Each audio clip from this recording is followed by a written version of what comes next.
Okay, so King-Ohger episode 25. It's crazy that we're on episode 25 now, because we are literally at the halfway point for this series. And within the next couple of episodes, things are going to be taking an interesting turn for King-Ohger, which I won't get into in this video because I've already made a separate video about it. But hey, let's talk about King-Ohger episode 25. So, episode 25 of King-Ohger is called The War Between the Kings and the People. I probably butchered that name, but like the title suggests, this episode is our kings gathering their people, rallying them together as they need 20 people to pilot the Shoe Gods to form God King-Ohger, so that way they can go into the center of the earth to stop Desnarak from blowing it up.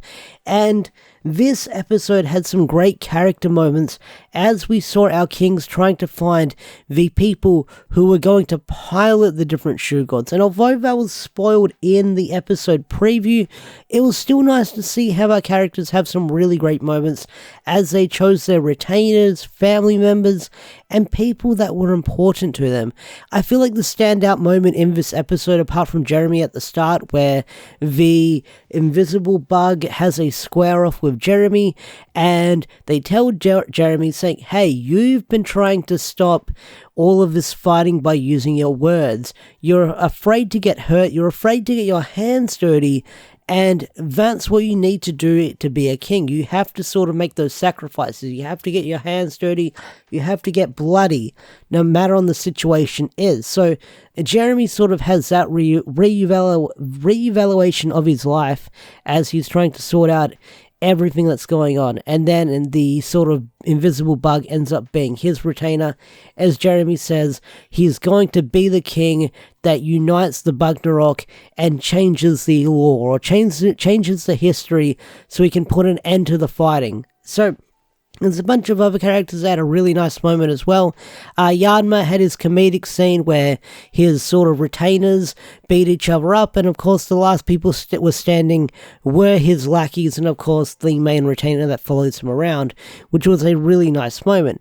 And then you had Himino choosing the maids and Sebastian. You had Rita choosing Mofina, which was something we kind of knew because it's in the preview. And then we've got Gira in this episode. Well, I skipped over Dabowski, but Dabowski's got his sister and his retainer, which he chose. But Gira, we're going to talk about Gira. So in this episode, there's a moment where Gira is sitting on the throne and he's holding onto his caliber, he's holding onto his sword, and Duga comes over and Duga's like, hey, let me hold that.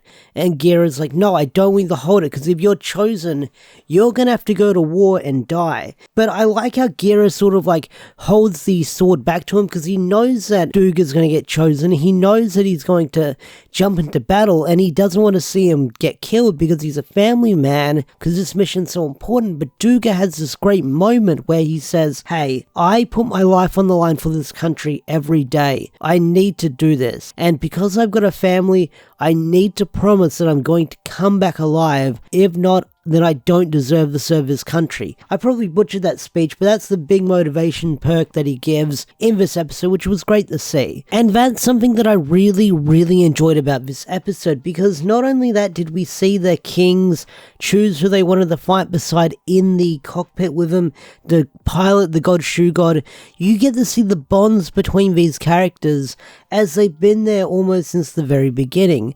And although they're the butlers, they're the retainers, they're meant to serve, they've got as much importance as our heroes right now, and you get to see some development for them, because I know that a lot of people just shoo those retainers and servants to the side, but they've got a lot of personality, and you can see that as they're picked to pilot the Shoe God.